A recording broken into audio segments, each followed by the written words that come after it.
Let's say that you're animating this wheel. You need to synchronize both the translation and rotation animations, which might be tricky to get working properly. Also, if you change anything, the speed, the size, the position, you might need to set up your animation all over again. Whenever you have movements that are linked to each other, that's when drivers come into play. They're simple yet very powerful. Shout out to one of our viewers, Amarjit Kumar, for suggesting this topic. I'm the Blender and let's jump right in. We want the wheel's X location to drive its Y rotation so that it will automatically rotate as we move the wheel left or right. To do that, we're gonna hover on the property that we want to drive and press Ctrl D or right click, add driver. The property turns purple and this window pops up. I don't like the window because it disappears as soon as you hover out of it, so get rid of it and then right click on the property, open driver's editor. Make sure that the drivers tab is active. This area has the same information than the window that we closed a while ago, and this is where we'll be doing most of our work.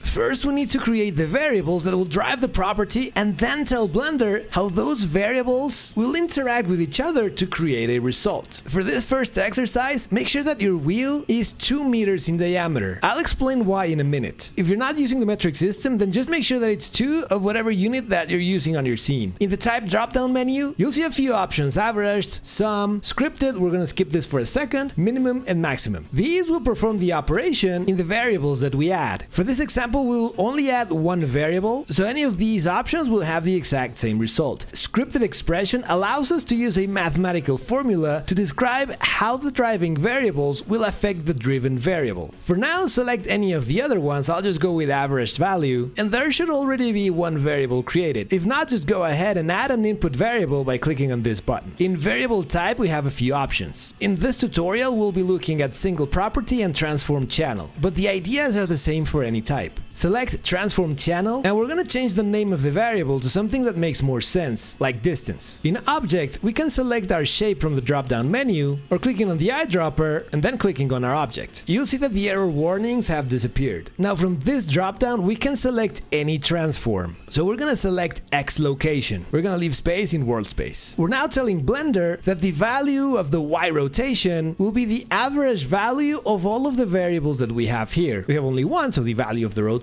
will be equal to the value of the X location of the object. Here you can see the current value of the driver. Now if we move the shape in the X direction, it will rotate accordingly. If it doesn't work, it might mean that the shape has been rotated, so press Ctrl A and apply the rotation. Also make sure that you're in the front view by pressing here or pressing 1 on the numbers pad. Now let's get a little fancier. A while ago I mentioned that the diameter of the wheel should be 2 meters. I'm gonna minimize this to get a little bit more space. Now if I scale this up and try again, you'll see that the rotation and location are no longer properly synchronized. It's rotating way too fast. We're gonna fix this with some very simple math. Back in our driver's editor, we're gonna change the type to scripted expression. If you get this message, just click on allow execution. Now we're gonna add one more variable. We'll call this one diameter. Make sure it's now on single property. The reason for this is that transform channel only gives you access to the transform information, location, rotation, and scale. But you cannot access the actual dimensions of the object. With single property, we have more flexibility. I'm gonna select our object again. Now unfortunately here in path, we don't get a drop-down menu.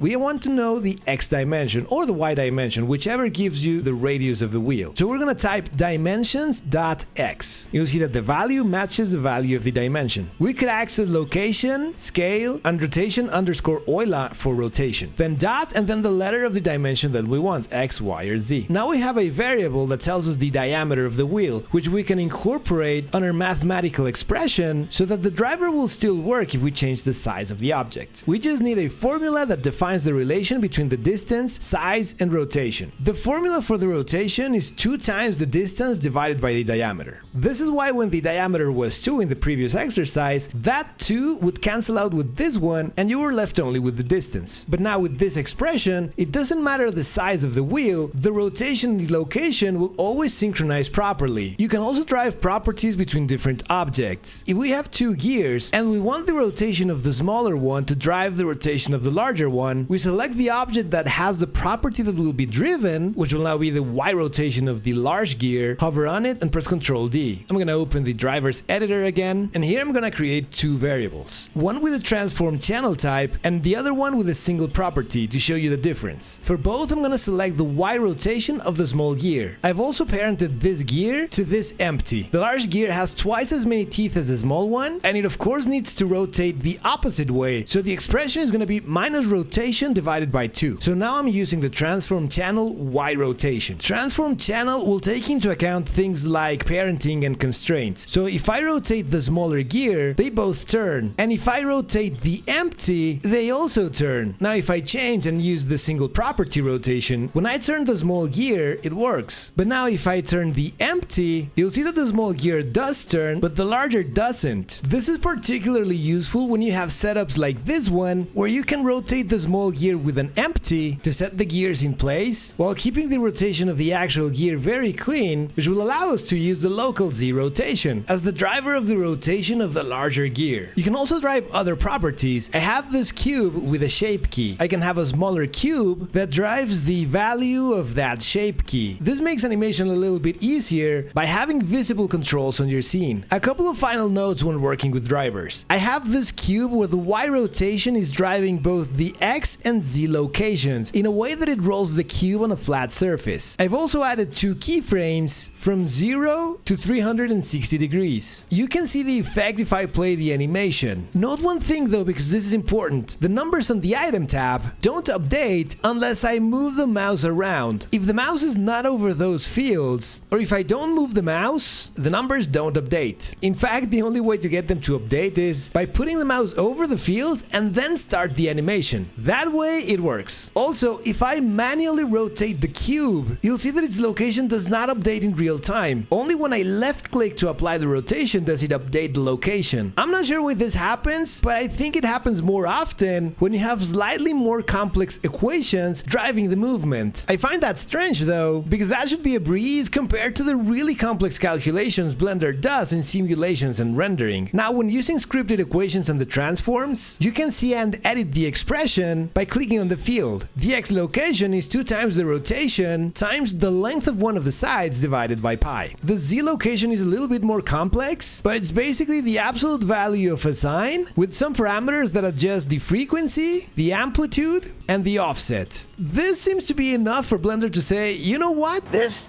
can't kill me, and I'm not doing it. But again, this should be super easy for Blender to calculate, so I cannot say for sure why this happens. The other thing to know is that drivers don't work properly when you're rendering with cycles. It works with very simple scenes, but as soon as you get a little bit more complicated, it stops working completely. However, it does work with Eevee, so if you plan on rendering your animations, you might want to set up your scene to work with Eevee. And that's it for the intro to drivers. I'm Dude Blender. Happy blending.